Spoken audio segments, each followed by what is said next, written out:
What is your view of the environment? Should you even be concerned about the environment? Well, the Bible lays out many principles concerning that very thing. Welcome to this, your daily 180 Bible study. This week, we're talking about the idea of environmental ethics. What does the Bible have to say?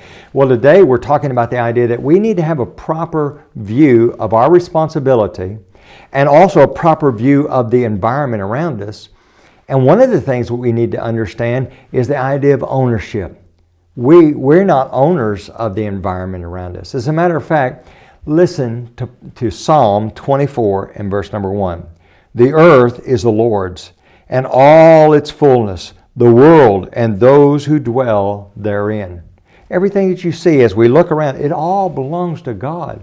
Back in the Garden of Eden, in verse number 28, there we see that Adam and Eve are told to subdue it and to have dominion over their environment, the nature around them. That doesn't mean, rape and abuse the environment, but they were to be good managers of that. As a matter of fact, in Genesis chapter 2 and verse 15, we see that God planted a garden and He told the man to tend the garden, to take care of it, cultivate it. That tells us a couple of things. Number one, man is created for work. God expects us to work.